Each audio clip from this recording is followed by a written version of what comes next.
Dear students, how are you? Okay, fine.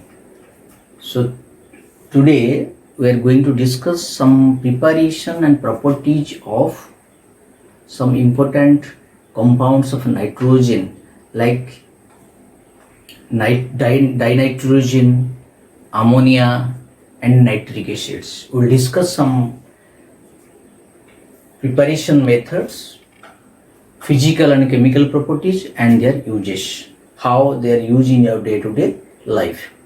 Let us first discuss the dinitrogen N2. How it will be prepared?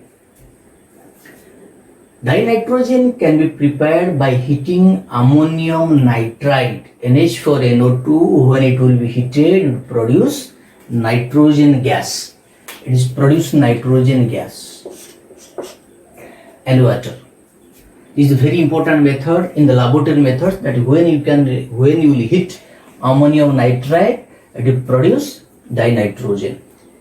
Then second method is by heating ammonium dichromate.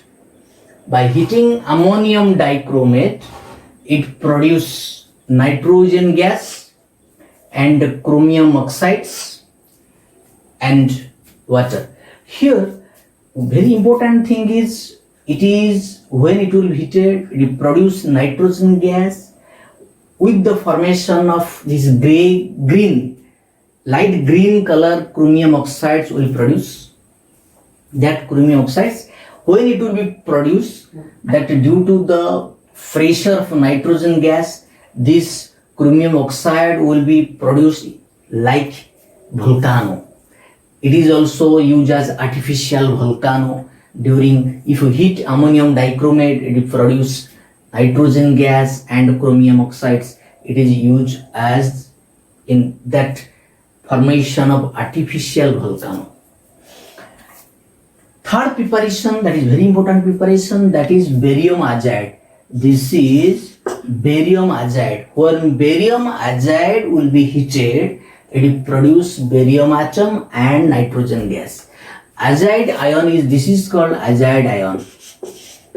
Azide ion is N3 minus. This is azide ion. When metallic azide will be heated, it will produce nitrogen gas. So these three are very important preparation of dinitrogen, that is nitrogen gas. What are the physical properties of nitrogen?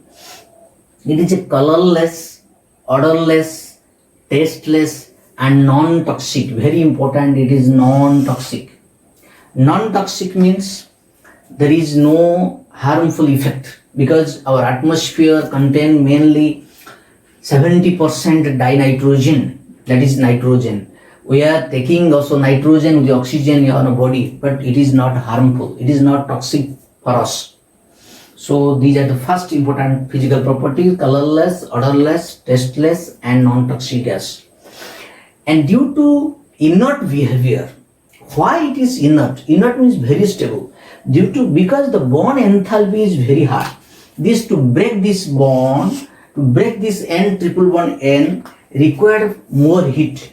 That's why bond enthalpy is very high. Due to high bond enthalpy, it is very inert at room temperature. Then when magnesium metal will be heated in presence of nitrogen atmosphere, not in oxygen. When it will be heated in nitrogen atmosphere, it burns like oxygen, burns similar way when it will be heated with oxygen, produce magnesium nitride. Similarly, metals like lithium, when heated in presence of nitrogen, it will also produce lithium nitride.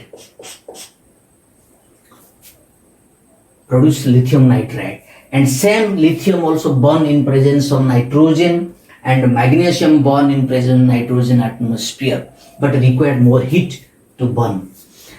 Then fourth very important properties of that chemical properties of nitrogen: when nitrogen and hydrogen mix at very high pressure is how much?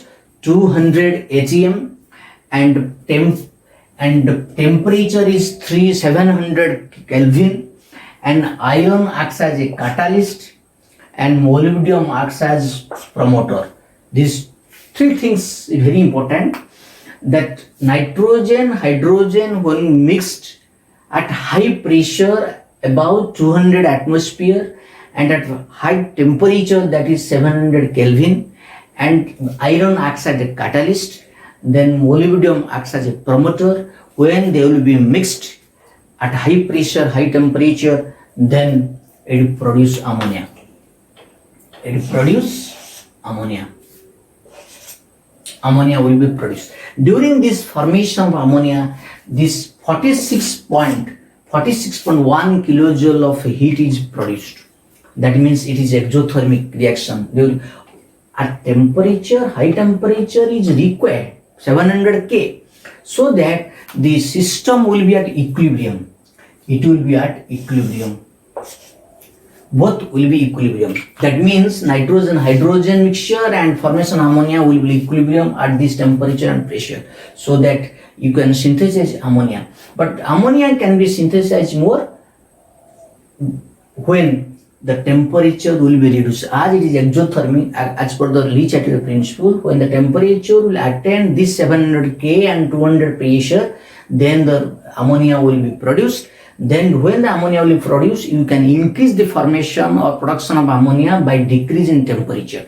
Because the Le Chatelier principle, as heat is produced, so that temperature should be reduced, then more ammonia can be synthesized. But pressure should be very high. When the pressure will be more than 200 K, when pressure will be more than 200 atm and temperature will be less than 700 K, then more amount of ammonia can be synthesized. This is called Haber's process, industrial process. Then what are the uses of dinitrogen? In the preparation of ammonia, that already we have discussed, Haber's process. By Haber's process,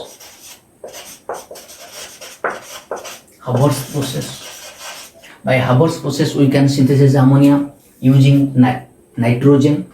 Then liquid nitrogen is very important. It is used as a preservative.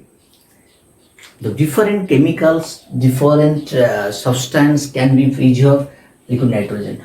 We know that different dry fruits can be packed in the nitrogen gas. Already you have seen that different types of dry fruits that are taking for eating, it is packed in nitrogen atmosphere. Similarly, liquid nitrogen also used for preservative. Very important, preservative, liquid nitrogen. And for industrial use, it is used as an inert atmosphere. As is very inert and very stable, it can be used industrial use for formation of inert atmosphere. We can use. Then it is also used in cryosurgery. Cryosurgery means liquid nitrogen used for storing your sample in liquid nitrogen. So in cryosurgery also we can use liquid nitrogen. So these are the very important method of preparations and physical and chemical properties of dinitrogen and their uses. Okay.